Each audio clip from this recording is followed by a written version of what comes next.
Um cordial boa noite a todos que estão nos acompanhando nesse webinário da Pastoral da UBRA. Contamos aqui com uma audiência de pessoas de todo o Brasil e isso é um motivo de muita alegria para nós. Sejam todos muito bem-vindos. Procurando contribuir com o crescimento pessoal e acadêmico de pessoas Brasil afora e buscando fazer bom uso das tecnologias que nos permitem estar conectados, mesmo estando a quilômetros de distância um dos outros, as capelanias das escolas e unidades de ensino superior da UBRA de todo o Brasil se uniram para promover uma série de webinários que nos convidam a refletir sobre a fé e a religiosidade. No encontro de hoje, nós teremos o tema A influência da cultura africana no Brasil. Eu sou o pastor Elton, sou professor do Instituto Luterano de Ensino Superior aqui de Tumbiara, e hoje nós temos convidado muito especial. Eu vou ler aqui o currículo dele. Léo Carrer, doutor em História pela Universidade Federal de Goiás, especialista em formação docente em História e Cultura Africana e Afro-Americanas pela Universidade Estadual de Goiás. Atualmente é professor efetivo da Universidade Estadual de Goiás, atuando no curso de licenciatura em História, no campus de Morrinhos. E como é também editor-chefe da revista de História da UEG. Tem experiência com ênfase em História e Cultura Afro-Brasileira, atuando principalmente nos seguintes temas: História das religiões, cultura e religiões afro-brasileiras, histórias da Umbanda, história da África, educação para relações étnico-raciais, teoria e metodologia da pesquisa e história, estudos pós-coloniais e decoloniais, estudos antropológicos e etnográficos. Professor Léo, quero manifestar aqui a minha alegria, a minha satisfação de tê-lo aqui nessa live. E primeiro passar a palavra para você, para os cumprimentos, se quiser falar alguma coisa, depois nós vamos entrar aí no assunto da live dessa noite. A palavra é com você. Boa noite a todos. Bom, primeiramente eu quero agradecer ao Elton pelo convite e dizer que é um prazer estar aqui hoje para a gente conversar um pouco sobre a influência cultural africana, né, no Brasil. Essa é uma área de estudo que eu tenho me dedicado nos últimos anos, né, tanto o meu mestrado quanto o meu doutorado foi a respeito desse tema,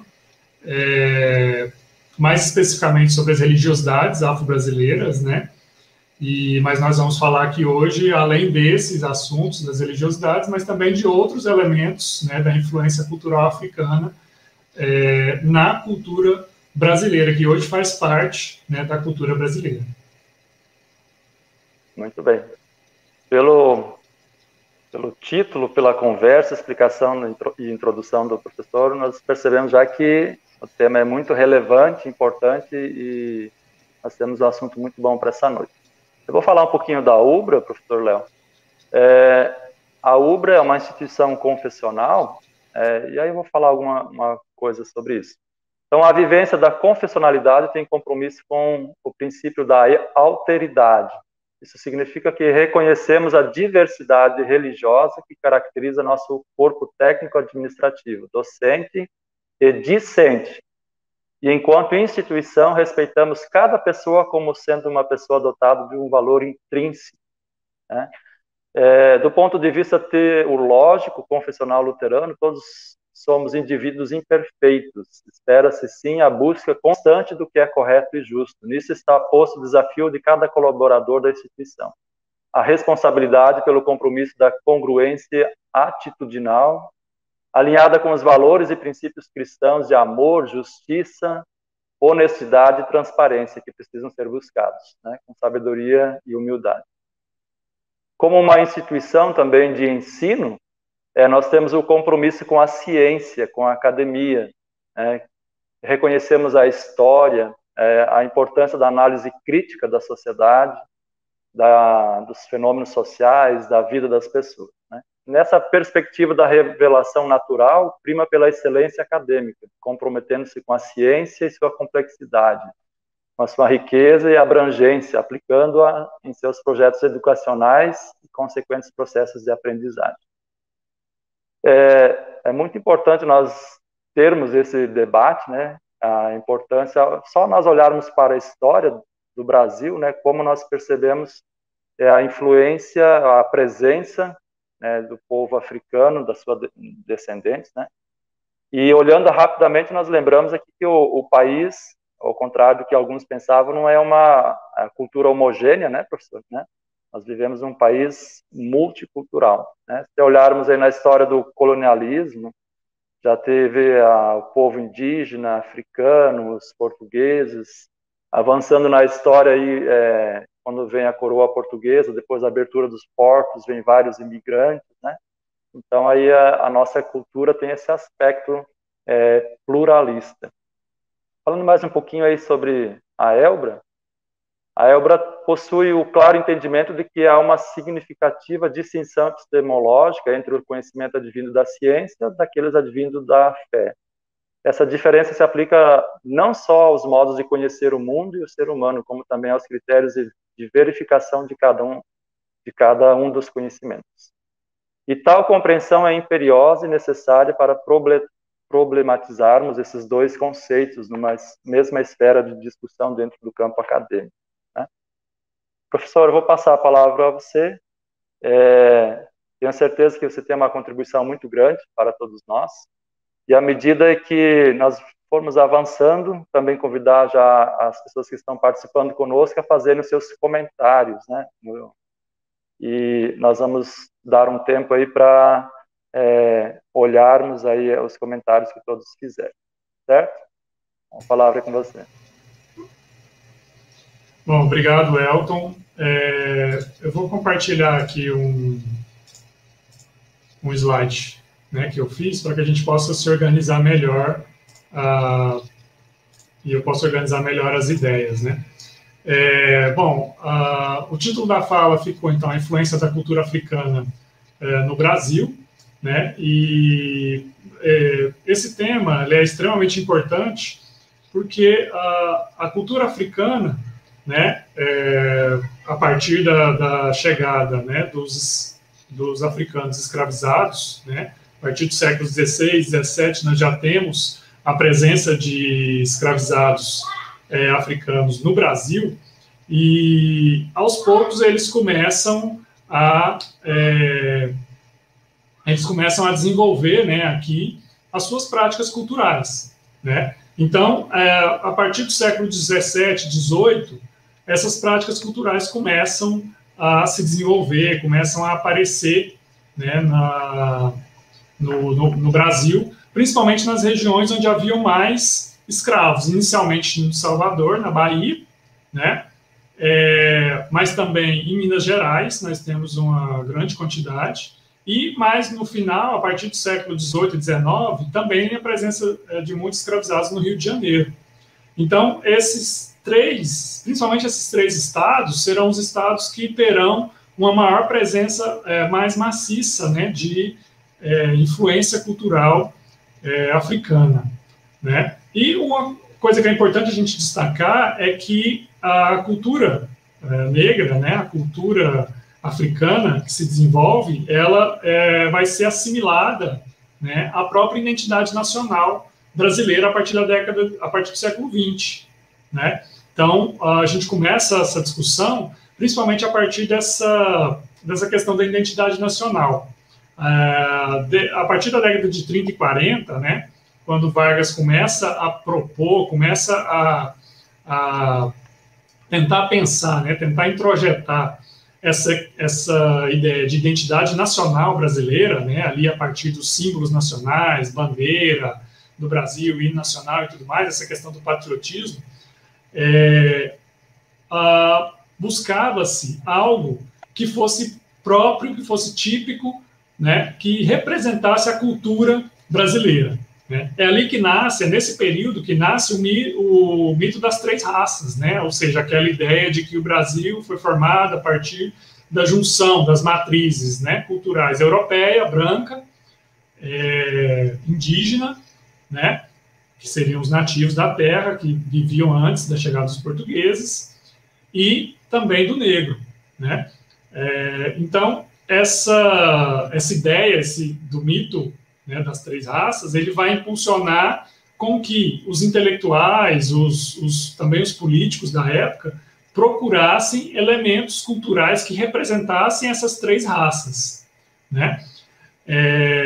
Então, eles buscam, né, esses elementos culturais e procuram questões, elementos que possam servir de parâmetro para se dizer, né, que esses elementos seriam pertencentes, teriam construído essa identidade nacional brasileira. Então, a capoeira, o carnaval, o samba, as próprias religiões afro-brasileiras, elas são, por um lado, assimiladas, né, como símbolos dessa democracia racial, símbolos dessa identidade nacional, por um lado, né, no discurso, mas, por outro lado, nós temos uma repressão muito forte, né? Então, era um paradoxo que existia nesse período, né, que até a década de 50, do século XX, nós temos uma repressão muito forte às religiões afro-brasileiras, a capoeira, qualquer elemento, né, que fosse, qualquer elemento cultural que tivesse uma origem africana ou afro-brasileira, né? Então, o samba, a capoeira, o candomblé, aos poucos eles vão sendo incorporados como símbolos de nacionalidade, mas isso não fazia com que eles deixassem de ser também repreendidos, né, pela polícia, pelos jornais da época, né, e até mesmo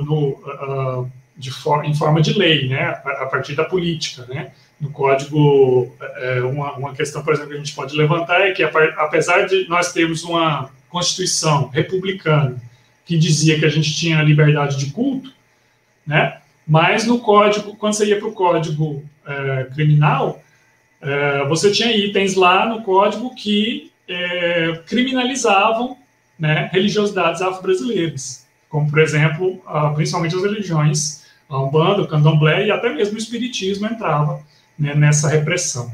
Tá? Então, mas de qualquer forma, há esse discurso, né, de construção da identidade nacional. E aí alguns elementos, algumas práticas culturais africanas que nós vamos apresentar aqui, elas teriam servido, né, de base para a formação dessa identidade nacional. Então, o primeiro elemento que a gente pode apresentar seria a parte musical e festiva, né, que vai dar origem ao carnaval como nós conhecemos hoje. Nós tínhamos algumas práticas culturais africanas, né, que eram praticadas por escravos e negros livres no final do século XVIII, início do XIX, que depois, né, vão dar origem ao carnaval como nós conhecemos. Uma delas, por exemplo, é o intrudo. O intrudo era uma brincadeira que era feita com água, farinha e o uso de máscaras, né? Então, desde os tempos da colônia, no período do carnaval, essa festa, que era uma festa popular, né? Uma festa que era feita nas ruas, não era nada daquele carnaval no modelo europeu, né? Com baile de máscaras, com os bailes, né, luxuosos e tudo mais. Era uma festa popular, uma festa que era feita na rua, de você fazer bagunça mesmo, jogar água, farinha nos outros e tudo mais. Por isso, essa festa ela era considerada pela imprensa, né, da época como algo primitivo, inconveniente, pernicioso e selvagem. Né, e era sempre alvo de repressão policial. Né, então, todas essas festas eram sempre reprimidas, né, duramente reprimidas pela polícia. Né? Uma outra característica que nós tínhamos eram a imigração, né, de negros para o Rio de Janeiro, que vai dar origem ao que a gente chama de região da Pequena África, né, no Rio de Janeiro. Essa região da Pequena África, que era a região dos portos, né, como os negros, ex-escravos, né, que migravam para a cidade. Muitas vezes eles não conseguiam encontrar empregos, né, e tudo mais, eles acabavam se concentrando nos portos. Por quê? Porque as atividades da Marinha, né, as atividades ali dos estivadores, né, de descarregar os barcos e tudo mais, era uma das poucas atividades onde se empregava a mão de obra negra, né, no início do século XX. Então, havia uma concentração muito grande, né, de pessoas negras, né, de ex-escravos ali naquela região. E aí, por conta disso, os jornais da época classificavam, né, o porto no Rio de Janeiro de Pequena África. Uma das figuras importantes, né, nesse período foi a tia Ciata.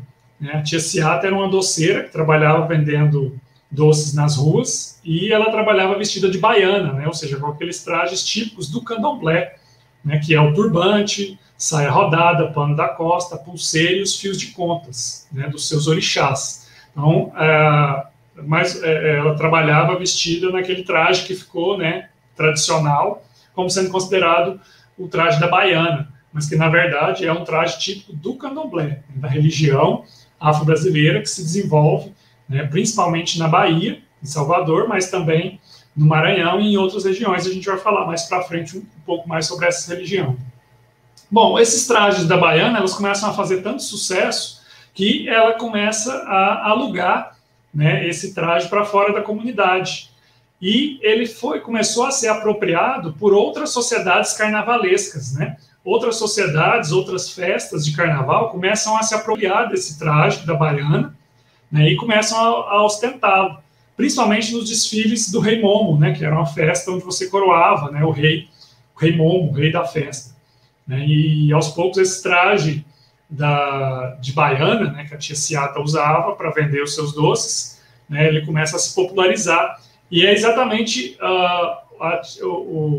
esse traje, né, a partir do uso pela tia Ciata, que teria servido de inspiração posteriormente, quando se organiza o carnaval, para a ala das baianas. Né? Hoje em dia, no carnaval, nas escolas de samba, né, do Rio de Janeiro e de São Paulo, você tem, obrigatoriamente, é um item obrigatório das festas, você ter a ala das baianas. Né?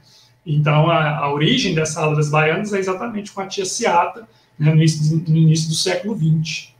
Um outro elemento que era utilizado pelos ex-escravos, né, para dar vazão às suas festividades era o bloco do sujo. Né? O bloco do sujo era um termo pejorativo que era utilizado porque as pessoas saíam vestidas com fantasias velhas e máscaras, né? E o bloco do sujo tinha esse nome, né, por conta da cor da pele, né, das pessoas, ou seja, era um item pejorativo, mas ele era usado pelos negros como uma forma de resistência, né, e como uma forma de denúncia, né, da repressão, do racismo que se utilizava, que eles sofriam. Né. Por exemplo, a tia Ciata, ela tinha, no início do século XX, um bloco do sujo, que era conhecido como o macaco é o outro. Então, por que ele tinha esse nome? Porque durante a festa, né, os participantes usavam máscaras, né, e aí eles diziam baixinho, nós somos gente, e em seguida gritavam bem alto, o macaco é o outro. Era uma forma de resposta, né, aos insultos raciais que muitas vezes eles recebiam, né, associando a figura do macaco. Então, era utilizado também como uma forma de resistência, né, como uma forma de denúncia. A maior parte das atividades culturais africanas, né, negras, de ex-escravos ou de descendentes, não se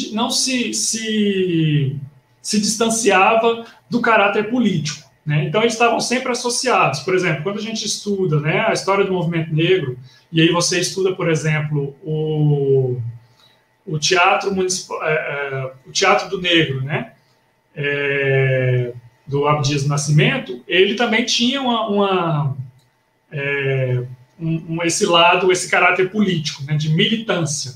Né? Então, ao mesmo tempo, tinha a parte cultural, a parte do teatro, mas esse teatro ele tinha um outro objetivo por trás, que era oferecer educação, né, para as classes baixas, né, oferecer alimentos, né, oferecer ali algo que pudesse fazer com que aquelas pessoas tivessem uma ascensão social, né, e ao mesmo tempo também resistir contra a repressão, contra a violência, tanto física quanto simbólica, que eles sofriam, né.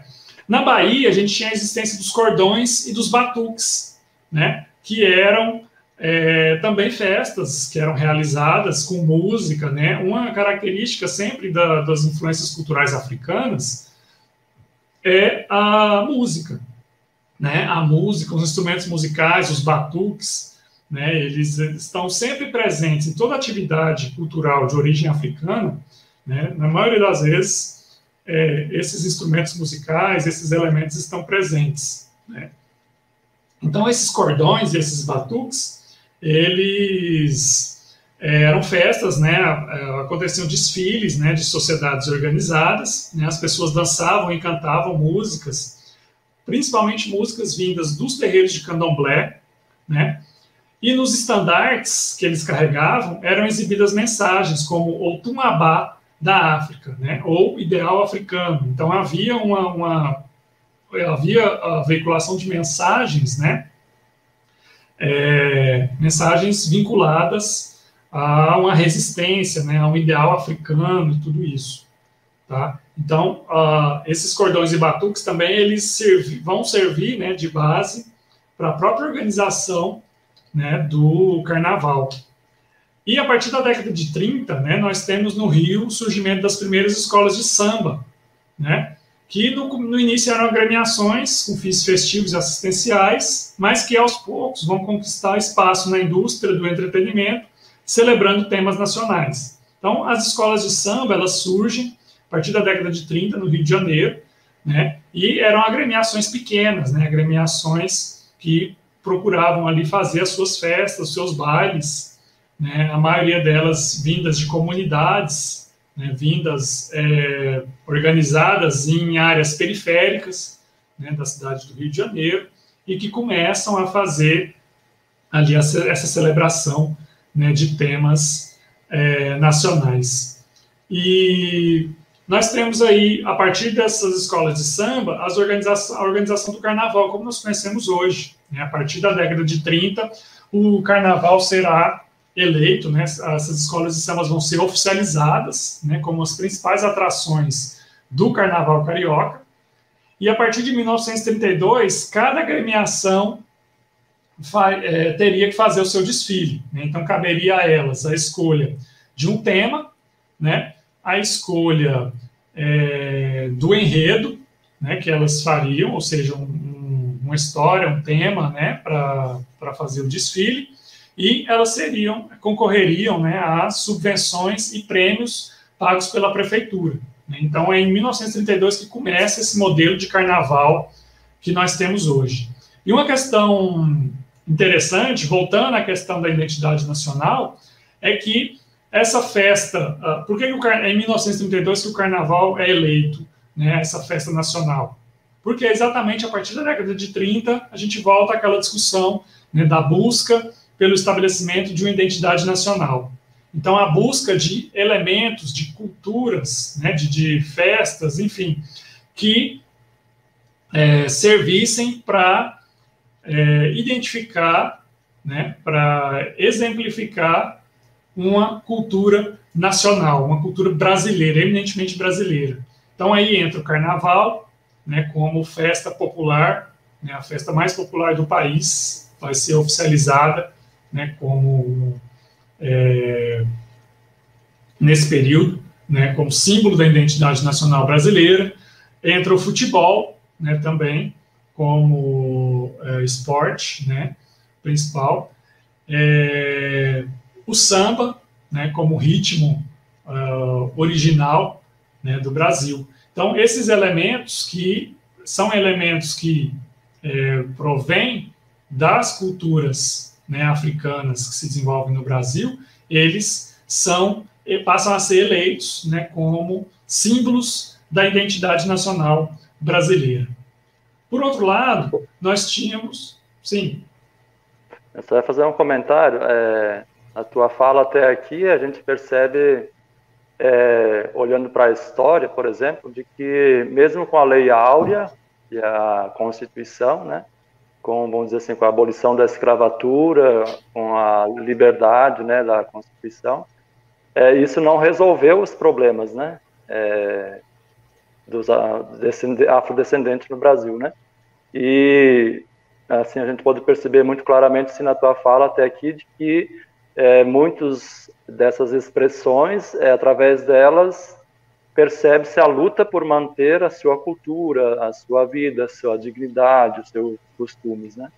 Então, sim, com certeza. E quanto isso vai influenciando também na própria identidade e cultura brasileira, né?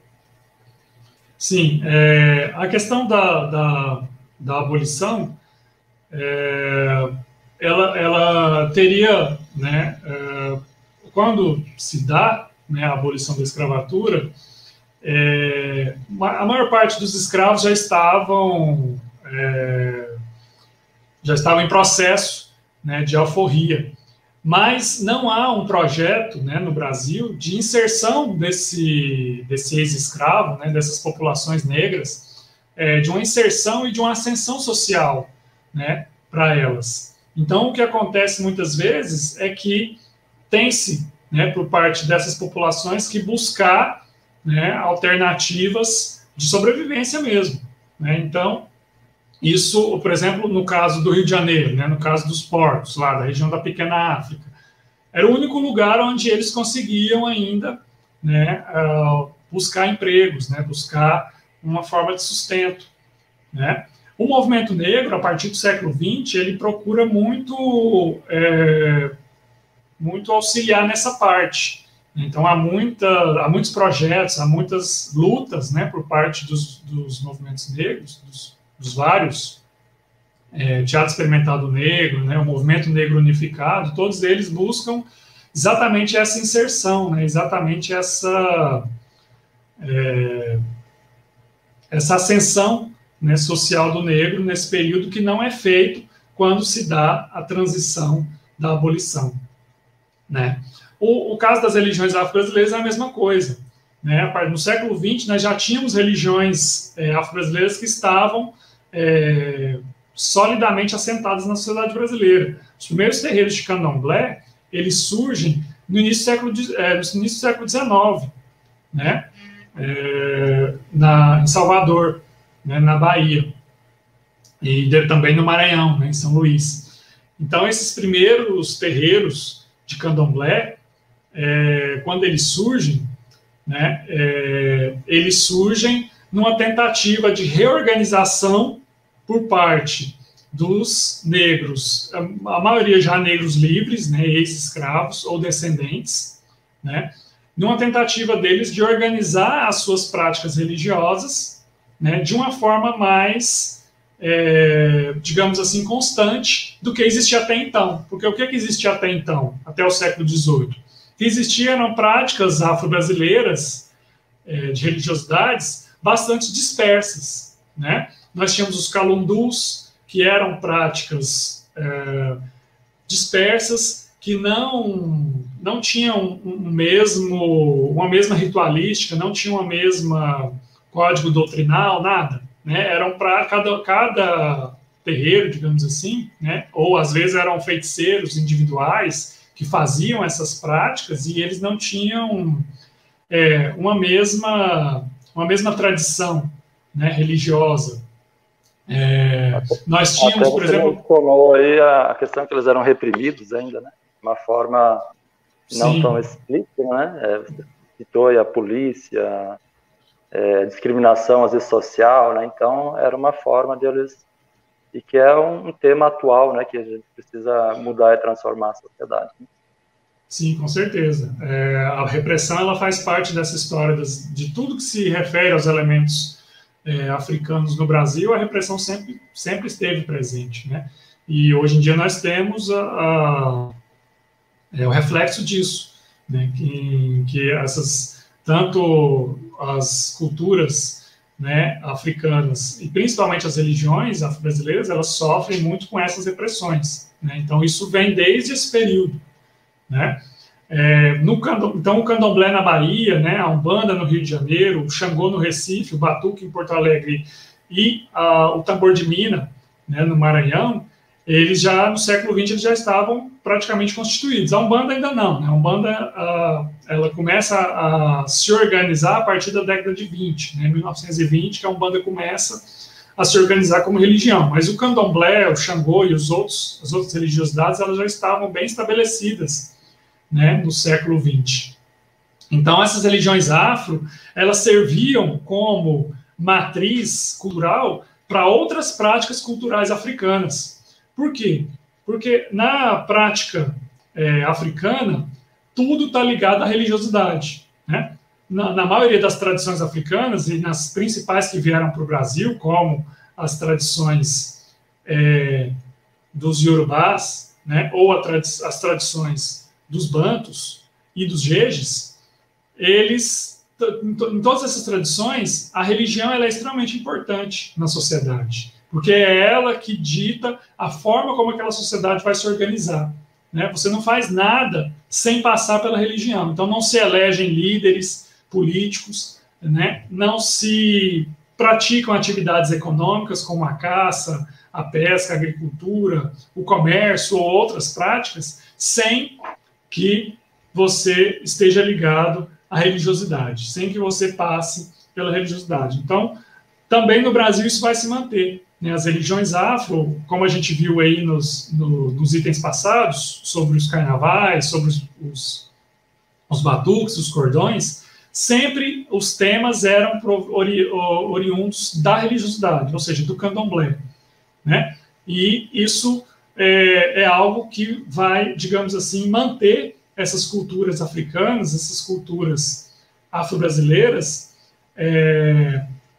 da mesma sintonia, né? Vai manter elas ligadas umas às outras, né? Então, a questão da religiosidade, a questão dos deuses africanos, eles vão estar presentes em todos os elementos culturais africanos, em praticamente todos os elementos culturais africanos. Por exemplo, quando você pensa em comida, né? As comidas típicas africanas, o acarajé, o abará, são comidas do candomblé, né? São comidas de santo, comidas que são oferecidas para os orixás, né? Quando você pensa na música, nos instrumentos musicais africanos, batuque, né? E outros instrumentos de percussão, na sua maior parte, no candomblé, na Umbanda, eles são utilizados como instrumentos musicais, né? Nas festas religiosas africanas e afro-brasileiras, esses instrumentos estão presentes, a música está presente, né? Então, há uma ligação forte entre as religiões afro-brasileiras, as religiosidades afro-brasileiras e os outros elementos culturais, né? E, a partir de 1937, exatamente por conta dessa repressão que existia às religiões africanas e afro-brasileiras que se desenvolvem aqui, os seus praticantes, né, tentam organizar formas de se proteger, de se defender contra essas repressões, né? Então, em 1937 acontece o segundo Congresso Afro-Brasileiro, que foi organizado por Edson Carneiro, que é um pesquisador, era um antropólogo, né, que pesquisava as religiões afro-brasileiras, e a partir desse congresso acontece a criação da União das Seitas Afro-Brasileiras da Bahia, uma das primeiras federações, né, de religiões afro-brasileiras, ou seja, uma forma de se organizar, dessas religiões se organizarem para lutarem contra, né, a repressão que elas sofriam. Essa entidade, então, ela vai ser um marco, né, na luta pelo respeito às religiões afro-brasileiras. Mas só em janeiro de 1976 que o então governador da Bahia vai assinar um ato administrativo que garantia a liberdade de culto para as religiões afro-brasileiras, ou seja, só na década de 70, né, bem recente. Então,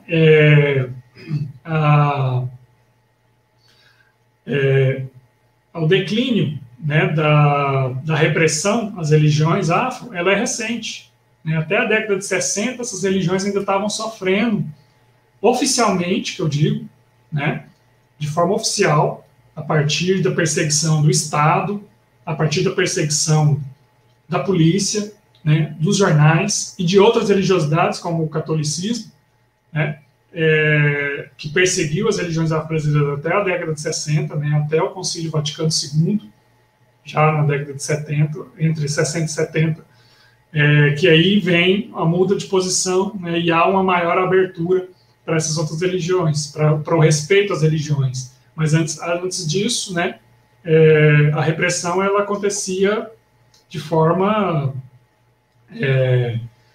constante. E mesmo após a década, e aí quando entra em declínio a repressão, né, por parte dos católicos e por parte do Estado, né, vem na década de 80 o surgimento de algumas religiões, de alguns segmentos evangélicos que passam a pregar uma perseguição às religiões afro-brasileiras, como, por exemplo, a Igreja Universal, né, e aí a gente pode falar abertamente, porque eles não escondem de ninguém, né, tem livros, tem programas de TV em que eles apresentam o seu discurso a respeito das religiões afro-brasileiras, né, de demonização e tudo mais. Né. Nós temos o livro do Edir Macedo, Caboclos, Deuses, Orixás, Caboclos e Guias, Deuses ou Demônios, né, em que ele fala com todas as letras que essas religiões são demoníacas. Né. Então, esse discurso da Igreja Universal e de algumas outras, não todas, né, mas alguns outros elementos, segmentos evangélicos que começam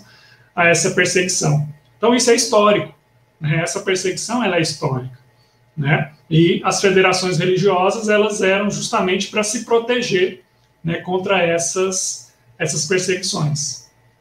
E, por fim, nós temos como influência cultural africana a capoeira, né, que era uma dança, né, e uma espécie de luta praticada pelos escravos e libertos, né, na primeira metade do século XIX, e que consistia no uso de agilidade corporal e no manejo da navalha para golpear os adversários. Então, a capoeira ela era ao mesmo tempo uma dança e uma luta. Né? No início ela usava navalha, né, os capoeiras usavam navalhas, e ela era utilizada também como resistência. Né? Os capoeiras eles eram vistos como lutadores ágeis, né, e que enfrentavam a polícia, enfrentavam, né, a repressão, né, e eles eram vistos com bastante receio por parte da polícia. Né? Eram realmente, em alguns lugares do Rio de Janeiro, acabou se tornando um problema para a polícia, porque eles resistiam, né, resistiam à prisão, resistiam à repressão que eles sofriam. Né? E como eles usavam navalhas, era bastante perigoso, né, para os policiais, né? Então, a capoeira ela vai passar por um processo de ressignificação, né? Ela vai passar por um processo de reorganização, em que ela vai deixar de ser marginalizada, e aí vai passar muito pela questão da capoeira regional, né? A criação da capoeira regional, que acontece na década de 30, né, pelo mestre Bimba, vai ser essencial para a descriminalização da capoeira. O que o mestre Bimba faz? Ele vai aproveitar do discurso, né, que se tinha na época de que nós tínhamos que ter um esporte que fosse um esporte nacional, um esporte que fosse símbolo da identidade nacional brasileira. E ele vai pegar a capoeira, que era essa dança e essa luta africana que acontecia no Brasil, e vai reorganizar ela como uma forma de esporte, uma forma esportiva. Né? Então, ele vai tirar aqueles elementos, né, da navalha, dessas coisas, e vai transformar ela numa espécie de luta, né?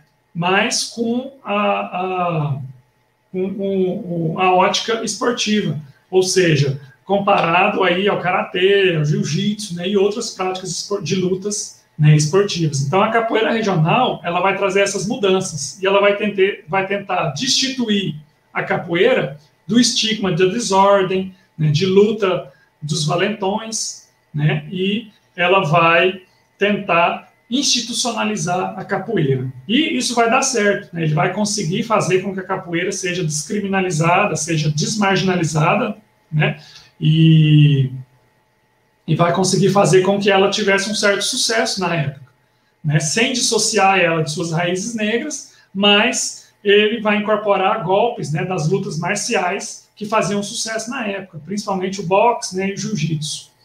Em 1933, ele vai conseguir o reconhecimento oficial da capoeira como prática desportiva e sua inclusão entre as práticas do pugilismo.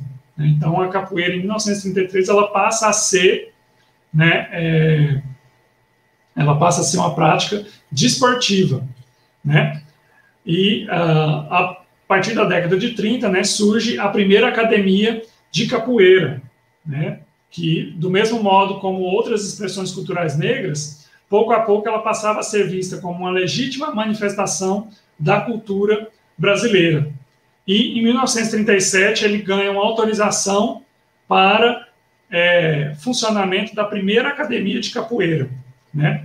Então, em 1937, vai surgir a primeira academia de capoeira do Mestre Bimba, né, capoeira regional, e aí ela já vai passar a ser vista como uma prática cultural, uma prática esportiva, né, o símbolo, né, das práticas esportivas brasileiras.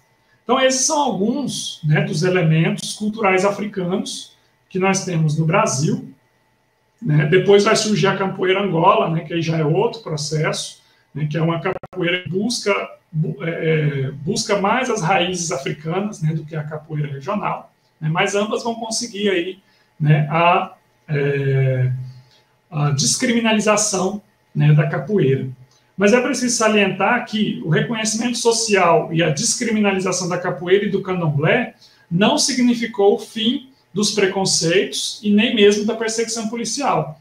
O preconceito continuou presente nas páginas dos jornais, das políticas governamentais e nas ações da polícia. Como eu falei, até a década de 60, essas práticas ainda sofriam, né, repressões, e mesmo após a década de 60, o preconceito continua, né, até hoje. Tanto é que a gente vê aí o racismo que está presente, né, na sociedade brasileira e que parece estar longe de acabar, né? Então, essa história da influência cultural africana, ela é importante porque ela nos mostra que houve resistência, né? Houve uma tentativa de que essas práticas culturais africanas, né, fossem incorporadas à própria identidade nacional brasileira, né? E elas representam uma conquista importante na história de lutas dos negros e revela as dinâmicas políticas e culturais próprias das relações raciais no Brasil.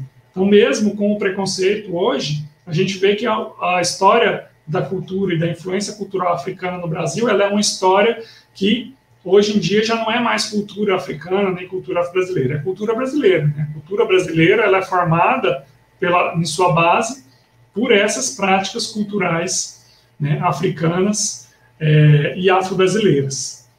A referência que eu usei, né, para essa discussão nossa foi do livro, e até serve como indicação aí para quem quiser, né, o livro De Olho na Cultura, Pontos de Vista Afro-Brasileiros, que é um livro do Centro de Estudos Afro-Orientais, né, organizado pela Ana Lúcia de Souza e outros autores, e foi lançado em 2005 e ele tem disponível, é um e-book, né, tem disponível na internet para baixar, basta você digitar o título dele aí no Google que você encontra ele inteirinho para baixar, é uma obra muito boa, né, que traz vários elementos da história do negro no Brasil, da história da cultura afro-brasileira no nosso país.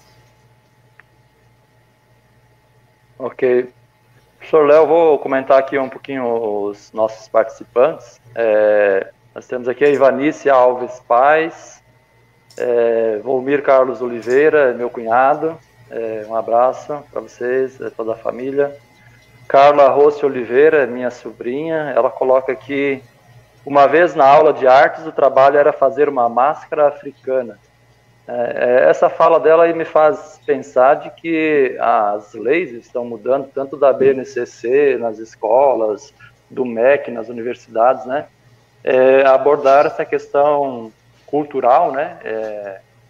E faz parte do currículo, né, e da aprendizagem de todos nós, né?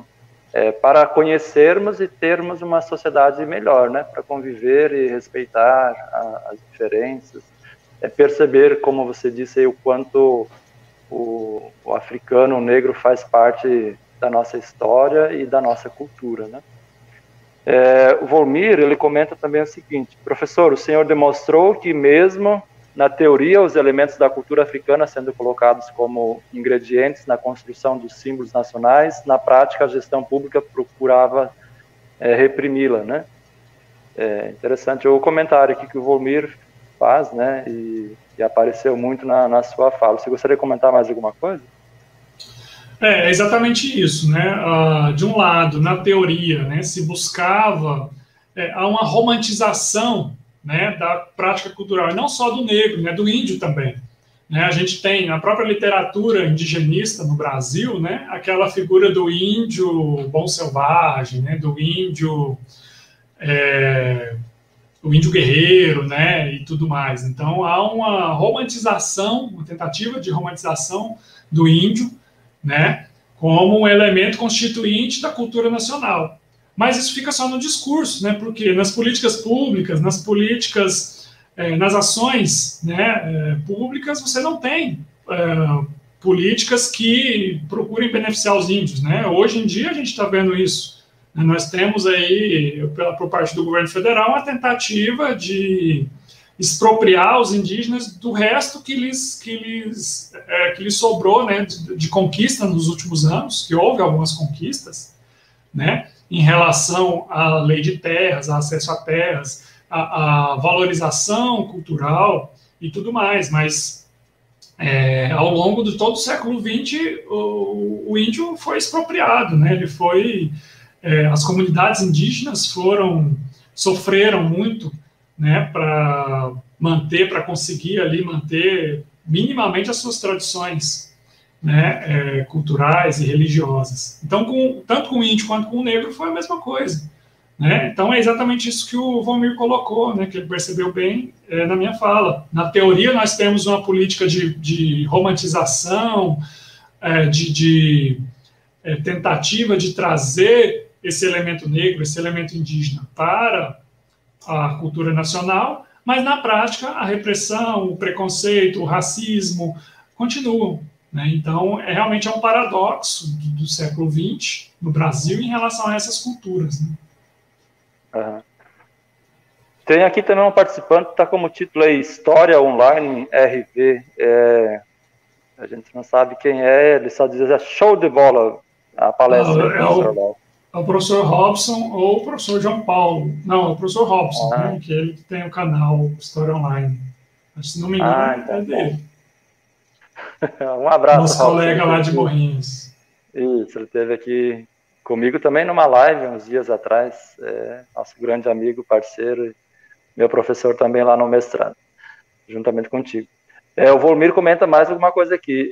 Por que será que hoje, de alguma forma, uma parte da sociedade ainda tem dificuldade de praticar a tolerância ou apoiar as políticas públicas para esse fim?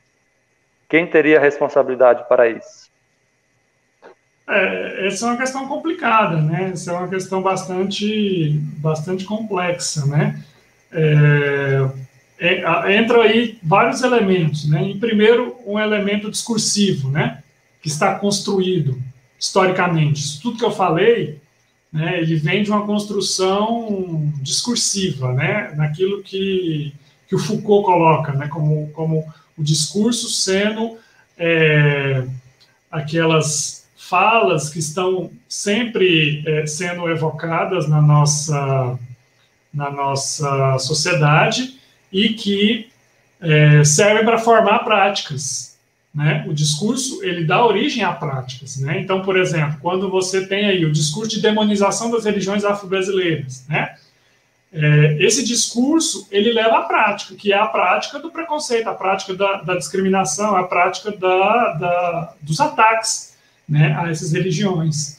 Então, tem esse elemento discursivo que a gente poderia vincular também à construção de um imaginário negativo a respeito de tudo que tem origem africana. Né? Tudo que tem origem africana, a gente associa logo a coisa ruim, a coisa, né, a coisa negativa, né, demoníaca.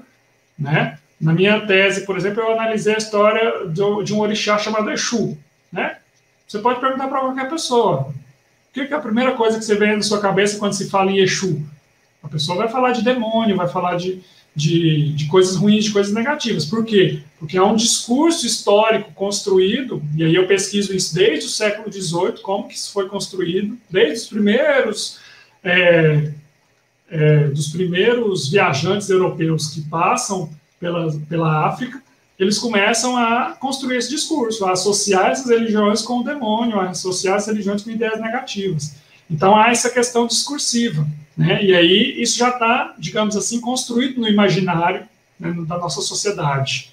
Então por isso é que é difícil de você conseguir alcançar essa tolerância, né? E aí há até uma discussão se é realmente tolerância que nós queremos ou é igualdade, né? Porque tolerar é você simplesmente aceita, digamos assim, né? Você não concorda com a existência do outro, mas você tolera, você não mexe com ele. Isso já seria suficiente, né? Melhor do que a violência, né? Melhor do que os ataques que essas religiões afro sofrem, né?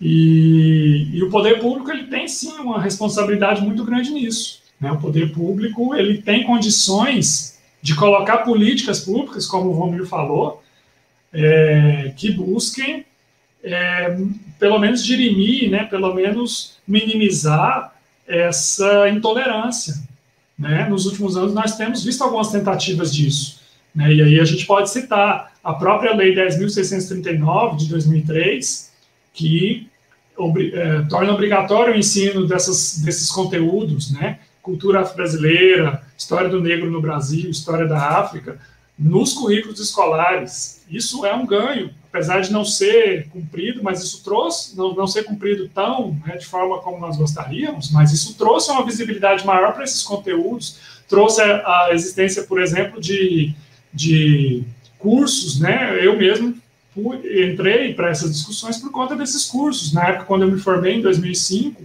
né, houve a primeira especialização da UEG desses conteúdos, né, de história e cultura afro-brasileira. Então, eu pude conhecer mais, pude fazer um curso de especialização sobre isso por conta dessa lei, por conta desses conteúdos, né?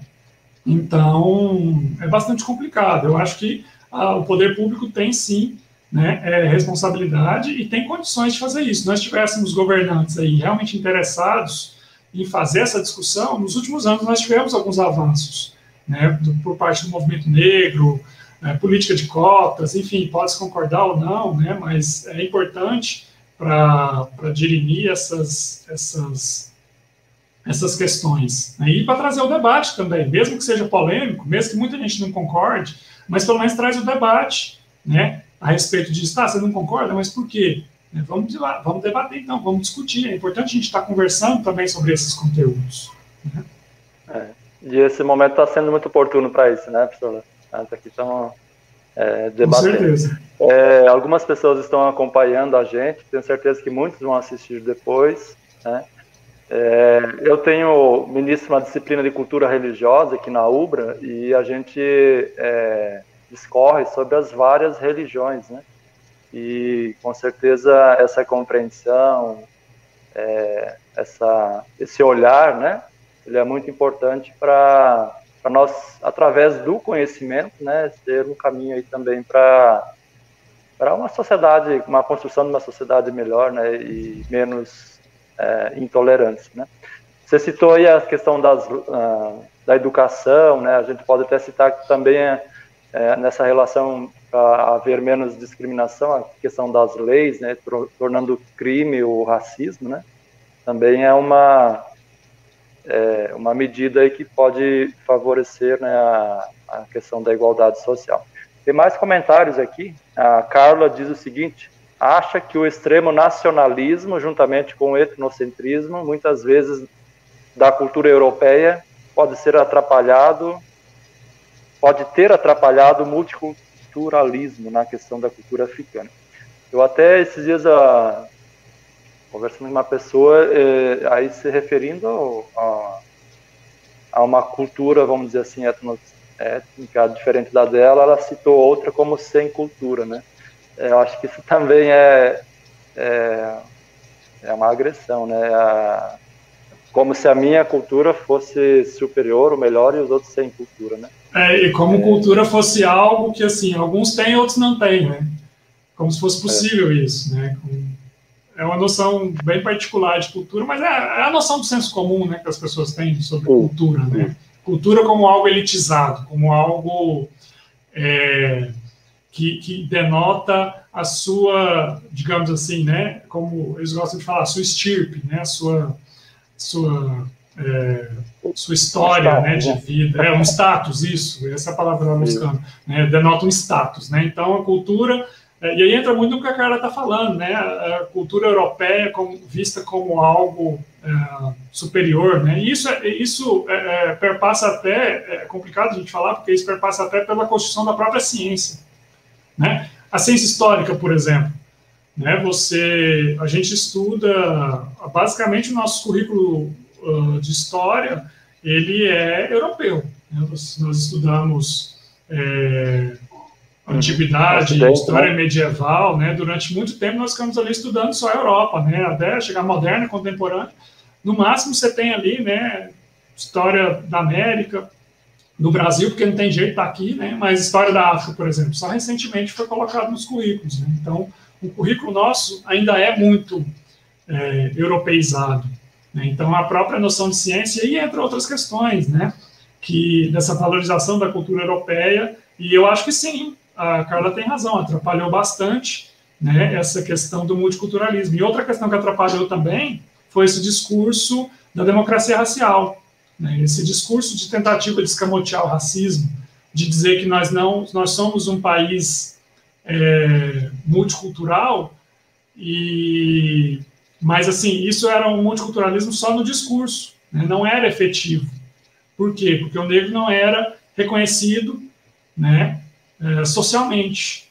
Né? Então, esse discurso da democracia racial, que é construído no Brasil, que serve para escamotear o racismo, durante a ditadura militar, por exemplo, era proibido você falar em racismo. Né? Se você falasse em racismo, você era preso. Né? Se você publicasse no jornal alguma denúncia de racismo, você era preso, você era censurado. Né? Isso é fato. Então, esse discurso tentou dizer assim, nós não somos racistas, nós somos um país multicultural, nós aceitamos todas as culturas e pronto. Né? Enquanto na prática isso não ocorria. Né? Então, é bastante complicado por conta disso. Né? Quando a gente olha para a história, a gente entende, né, todo esse processo. Nós vamos já chegando ao fim, só fazer uns comentários ainda. A Carla continua dizendo...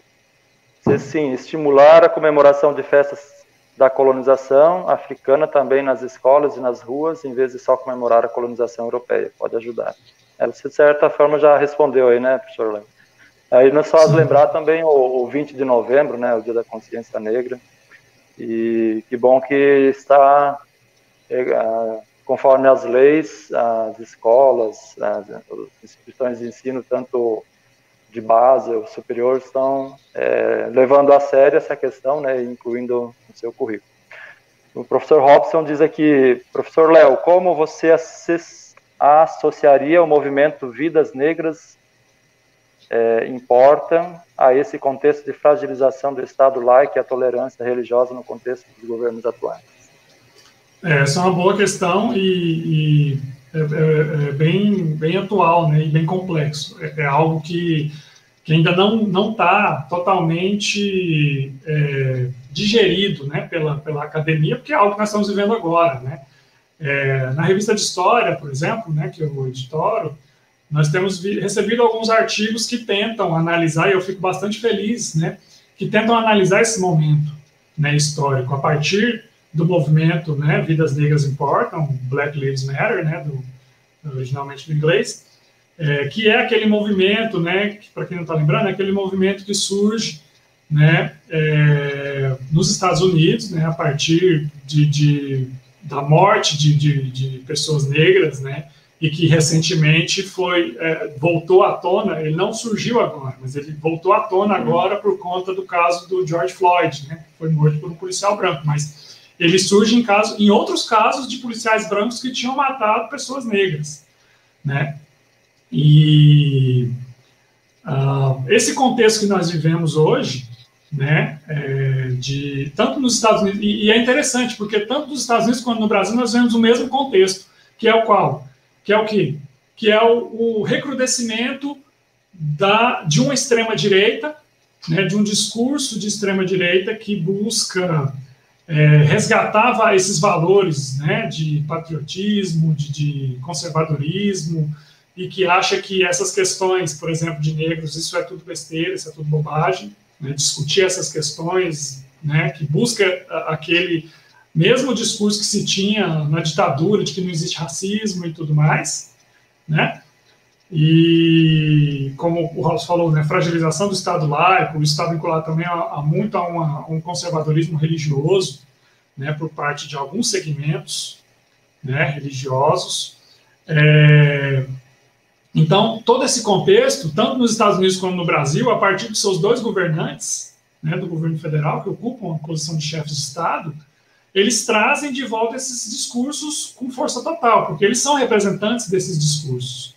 Né? Então, por isso é que talvez a resistência seja tão forte. Né? Por isso que, por exemplo, o movimento Black Lives Matter, ele teve agora uma proporção muito maior do que tinha tido alguns anos atrás. Claro, impulsionado também pelas redes sociais e tudo mais, e talvez por esse movimento de pandemia que nós estamos vivendo, em que as pessoas, né, as que podem, estão em casa, né, estão ali mais na internet, a irrupção dessa resistência, desses movimentos de denúncia, né, contra o racismo, elas tomam uma proporção muito maior, talvez por conta de todos esses elementos. Governos autoritários nos Estados Unidos e no Brasil, né, e aí autoritário eu digo no discurso, né, nas práticas também, momento de pandemia, tudo isso vira um caldeirão ali, né, que esse movimento ele acaba sendo bastante tem bastante visibilidade, né? E a tolerância religiosa está ligada, né, a isso, porque o racismo, né, ele está ligado também à questão da repressão às religiões afro. Né? A repressão à religião afro, o preconceito, ela é uma forma de racismo também. Mas hoje nas religiões afro você não tem só pessoas negras, você tem pessoas brancas. Tudo bem, mas historicamente essas religiões ainda são vistas como religiões de origem negras. Né? Ou seja, religiões que bebem, que vêm da cultura negra, da cultura africana. Então elas são associadas, elas são colocadas naquele potinho, né, de